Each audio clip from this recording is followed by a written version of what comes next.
Okay, so Elimination Chamber. I got one word right now, and it's not much of a word. Mid. But in all fairness, that's sort of what I was expecting for the most part of things. Yeah, this one will split some heads and decision making and whatnot, but I kinda got what I expected. Elimination Chamber 2022 was a good show to sit down with friends and talk for the majority of. That's the feeling I got from it. But if that is the last premium live event before WrestleMania, it is for the best. It would just go downhill from here if we did a fast lane. That's my opinion. But without further ado, let's try to get into this and cover as much as we can.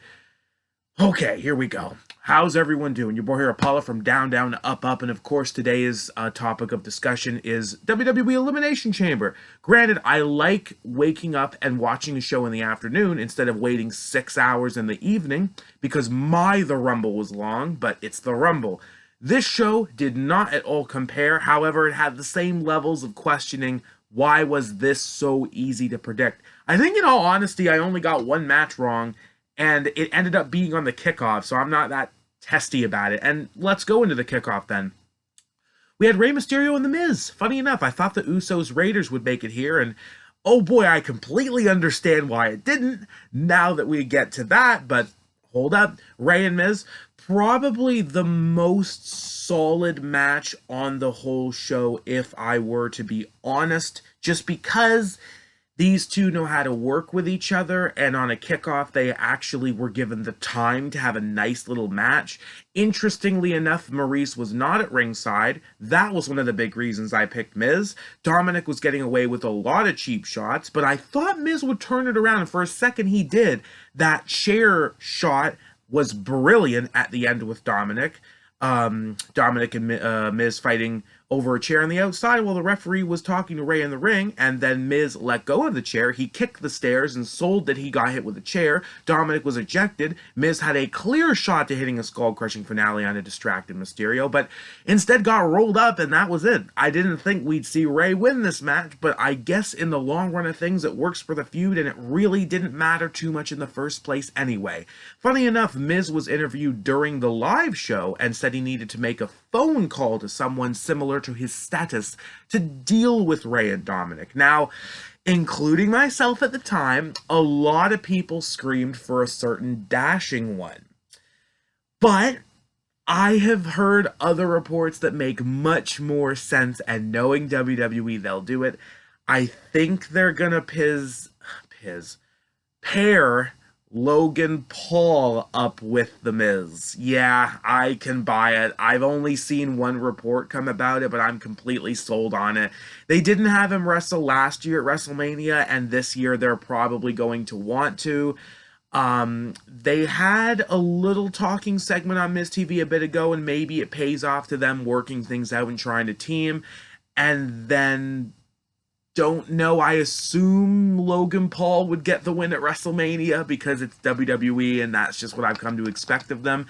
Get Bad Bunny back in a ring, I wouldn't really complain. He's fun to watch and actually puts on a show. I'll be honest, I think Bad Bunny might be my new favorite celebrity in WWE. He could have just annoyed so much, but he never really did. That's the cool thing about him. But aside from that, let's try to get to the main show. And oy vey, the main show. Gonna, again, split some decisions here. So we kicked off with Goldberg and Roman Reigns. Yeah, I just said that. We kicked off with that match, and it was for the better. Yeah, I'll be honest. When Goldberg had the second Lashley match, I was entertained. I was happy to see the status of Goldberg back. This match made me happy to think, oh boy, I'm glad we didn't get anything like this at WrestleMania a couple of years ago. It should have been a 30-second squash. That's really what it should have been. And for either man, I really didn't have a problem with Goldberg winning because I don't really think I have faith in WWE ending Roman's title reign properly. I have faith in Roman, but not WWE. But it didn't happen. We don't have to go crazy about that right now. But instead what we got was a push and shove that escalated into spears, 2 spears from Goldberg, and he did go for the jackhammer after every single one, but it didn't happen. And I was kind of surprised. I thought since I think they let Drew kick out of a jackhammer last year. I thought they'd let Roman surely kick out of one, but that wasn't the case. Roman got a Superman punch in, and after the second jackhammer attempt, got the guillotine in, and that was it. Goldberg sort of just passed out. Honestly, that could have worked if we had had Goldberg tap out. That would have left a heck of an impression on me. Just because that's not something I've ever seen. And if this is Goldberg's last match in WWE, it really would have left an impression on Roman being like, oh, okay, you tapped him out. That, I kind of get that. That's a big deal. But no, passing out, that doesn't really do it for me when it comes to the big matches anymore. Anyway, doesn't matter. Goldberg lost. Roman's still the champion. It was the expected result, and oh boy, that really could have gone worse. And it wasn't that great, but I feel like we just had to go through it, and life goes on. Oh well, big deal. Next match, I'm pretty sure, was the Women's Chamber match. I believe it was the Women's Chamber match, and wow, first off, I am amazed those outfits were allowed to slide. I really thought they'd just be wrestling in sweaters again, so good stuff. Like some of them. And as far as the chamber match goes, it was good. Like, it was okay, but it was very short and rushed. That's one thing. Another thing, apparently WWE had forgot how to do entrances for Elimination Chamber, because Alexa Bliss came out last from the stage, but she had a pod. That was awkward. The same goes for Brock and the men's, but by the time that came around, my friends and I figured out what was going on. Oh, well, Brock's definitely getting a pod. It doesn't matter if he's coming out last. Like, okay, WWE have just forgotten again how to do things properly. Literally, this happens so many times, and it gets dumber and dumber and or funnier as time goes on. It's just stupid. That's literally what it is. It's literally just stupid. But back to the women's match, though. I'm pretty sure we kicked off with Liv and Nikki. And then I think Doudrop came out. Again, not really a whole lot going on in the match itself. And then Rhea storming out, and then Bliss. And I'm pretty sure Rhea got Nikki out. Simple Riptide. I think Liv got Doudrop out. I remember that being kind of cool. I think Doudrop was going for that Vader bomb, and then Liv sort of powerbombed her and got her. I didn't think it would be that easy, but it was cool to see Liv get something. And then I know Bianca was last. I'm trying to remember how Liv got eliminated. I don't remember how Liv got eliminated. Maybe a KOD? No, actually Sparkle Splash. Yeah, Bliss, Twisted Bliss, whatever you want to call it. Yeah, Bliss got Liv out. And then final three, it was like, okay, here are all three of the possible winners. Rhea's elimination was sort of decent. Bliss set her up for a DDT, and then Bianca kicked Bliss, but Bliss hit the DDT anyway. Bianca got Rhea back into the KOD, so 2 finishers to get out Rhea. That was decent enough. And then it was Bliss and Bianca, and I was starting to get a little bit worried, but thankfully after a little decent back and forth, mind you, Bianca got the win. It was the right decision. I really do hope she gets her moment back at WrestleMania. And honestly, what I like about Bianca at this point, she's a prime example of how to stay over while not being used extremely for the last bit, because ever since Crown Jewel, Bianca was sort of in the side shuffle. Like, she got the final show at Survivor Series, like she was the last one standing, sole survivor of her team, but then sort of just was hustled into that Doudrop feud, and then at the Rumble, she was out for a long time. She was in the match for a long time, but she didn't do much. But then coming back here and getting that spot back at WrestleMania while everyone is still happy for, great example of staying over while on the side. That is good stuff, and good luck, Bianca, because I really would like to see her get the belt back and the moment back. And if she's going to lose, at least make it look good this time. But we'll see what happens. Moving on. Pretty sure we have the women's tag next. I honestly, at this point, thought they were just going to get the women's matches out of the way for some reason, but no, we did save Becky and Lita for a little later in the show. But back to women's tag, Rousey and Naomi versus Charlotte and Sonya, and boy, I was a bit worried about my Man, my tongue's all over the place. I was worried about my prediction because I did have Rousey and Naomi, but I made my video before SmackDown where they announced that Ronda had to compete with one arm. Knowing WWE, they really could have screwed around with this. And even though Ronda came out, I forget what the name of the outfit was. It was some sort of karate jiu-jitsu outfit. And it looked very funny when she was coming down to the ring. Like, I sort of popped because I was just like, what is she wearing? Like, I get it. It's just, I didn't expect to see this today. But no, they had Ronda get beat up way more than they should have. Naomi not do a whole lot in the match, to be honest. And then Ronda finished Sonya off while Charlotte just watched and didn't want to come in. I'm glad that result happened, but this didn't really need to happen as far as Ronda's one-arm spick. Like, I want to see Ronda wrestle. I don't want that. I don't want to see that.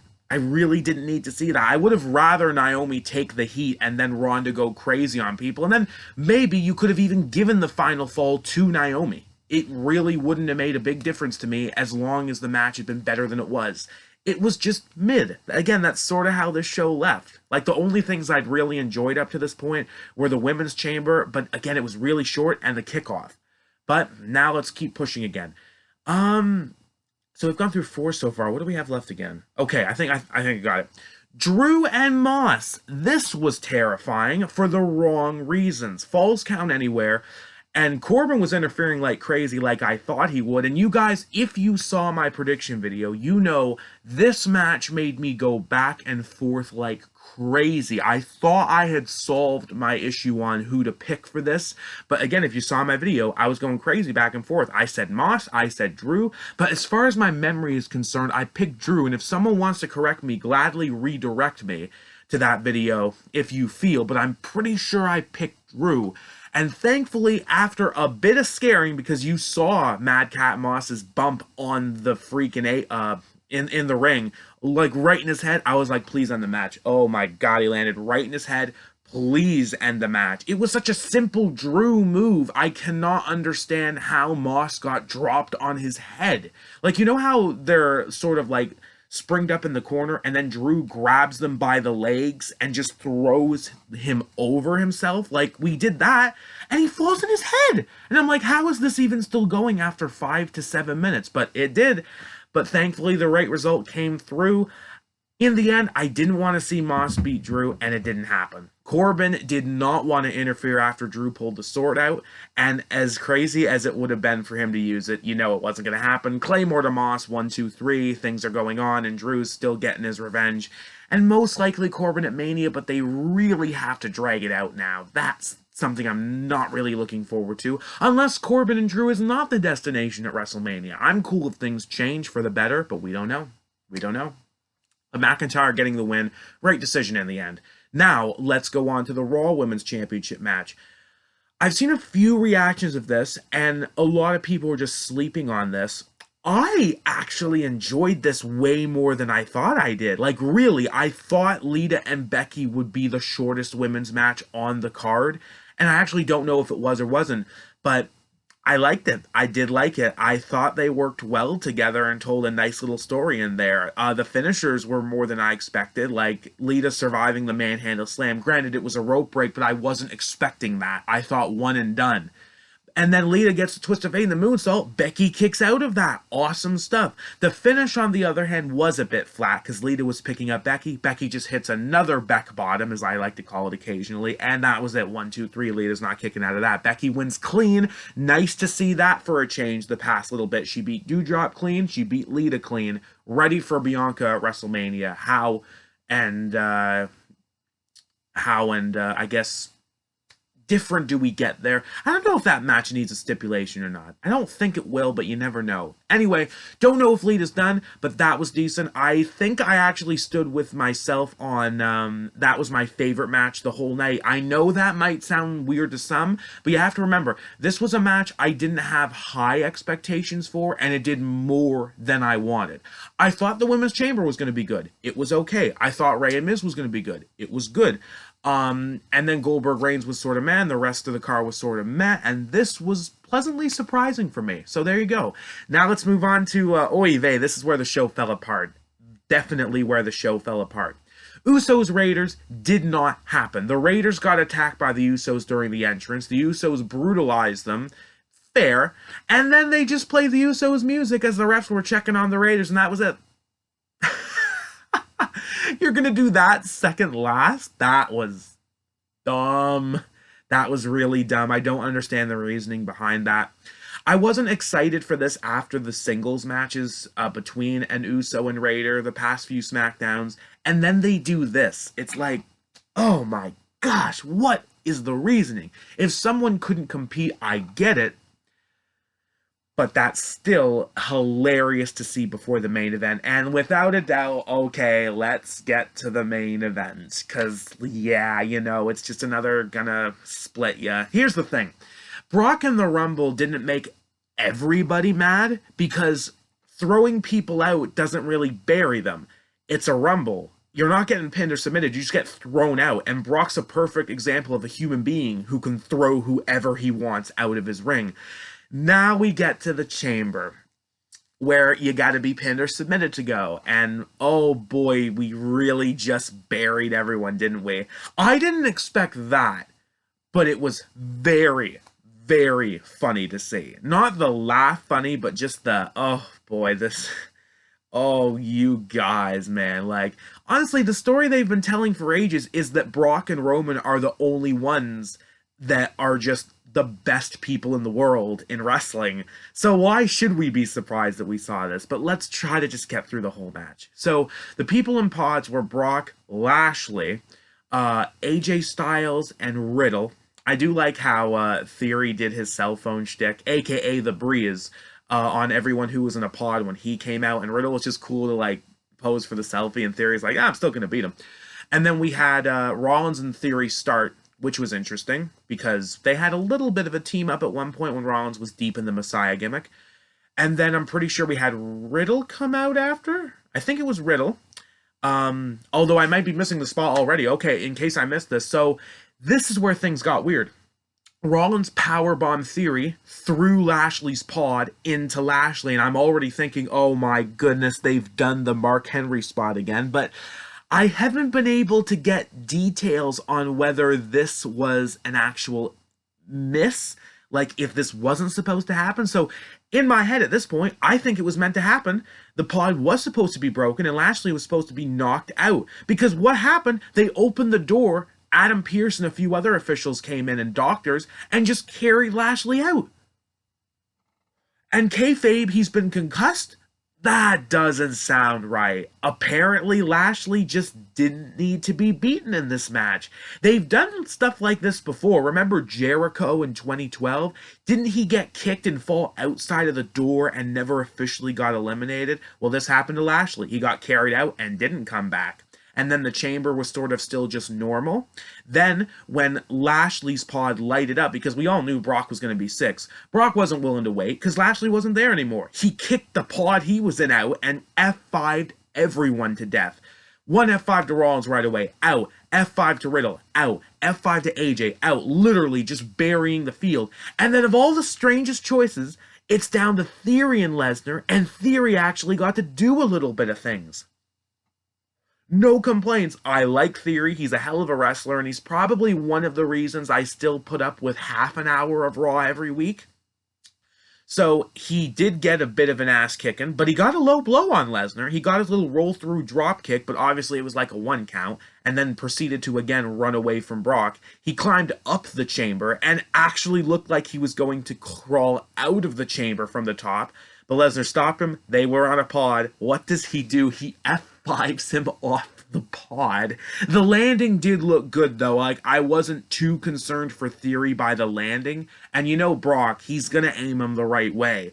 But that was a crazy visual. And then back in the ring, 1, 2, 3, Brock Lesnar is a 10-time world champion. And here's a fun statistic for you. So far in 2022, one championship has changed hands at every single pay-per-view and has been the only championship to change on pay-per-view this year. The WWE Championship has been the transitional title for ages now. Like, there was one point, I think it was late 2008, 2009, it changed 4 pay-per-views in a row, hand to God. I think it was 4.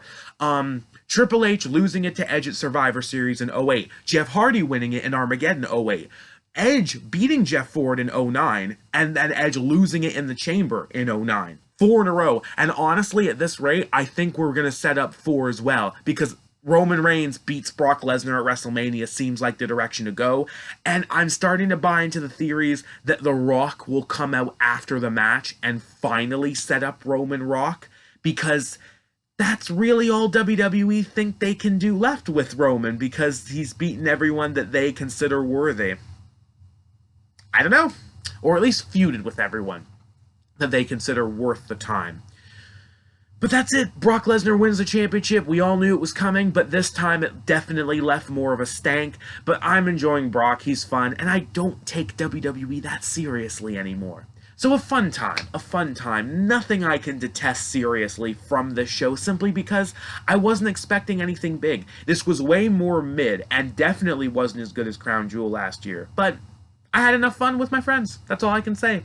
If you enjoyed my little review, please feel free to like, share, and subscribe. If you did not, please feel free to like, share, and subscribe. I will see you all in a future video, and I guess it'll definitely be for Revolution, and we'll talk about AEW another time. Have a lovely day, everyone.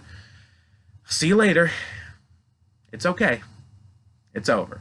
Keep it real.